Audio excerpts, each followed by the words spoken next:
Well, it seems you can't check your news feed or turn on a TV these days without seeing a story about someone losing their temper. And for everyone who does that, a lot of others are left wounded and shaken in their wake. So let's look at some ways to control our anger and make our relationships happier.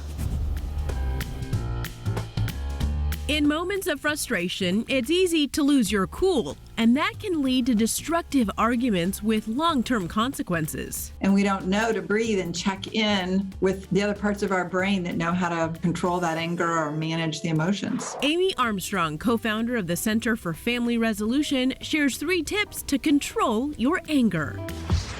For starters, channel your anger. A very wide range of emotions actually lives in our bodies all the time. And if we don't acknowledge these emotions, like anger, it may come out in unhealthy ways. Rather than expanding our capacity to address the emotions and work with them in a way that actually feels good. Try to assess your mood every day. So that when we're getting heated or we're getting really amped up about something, we notice it before we explode. That acts like a safety valve. That buys us a couple of seconds for our brain to kick in and control our emotion.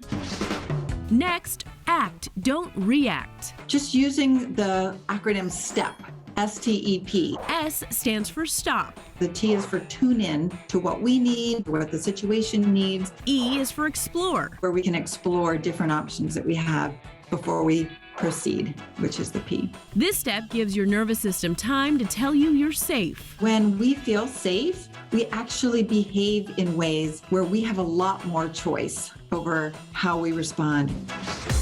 Finally, don't let anger be your weakness. We're losing control. We're losing our cool. What we're doing is actually losing our power. And when we get to a point where we are acting on emotion, we're actually weaker. We're letting someone else control us rather than controlling ourselves. To rebuild the bridge, validate the other person's feelings. I can see this is really important to you. It's not where I am, but I can sure hear that it's where you are. This lets you stand on your own. And demonstrate that that other person is not going to be able to take us down. Get the upper hand on your anger so you can treat everyone, including yourself, better.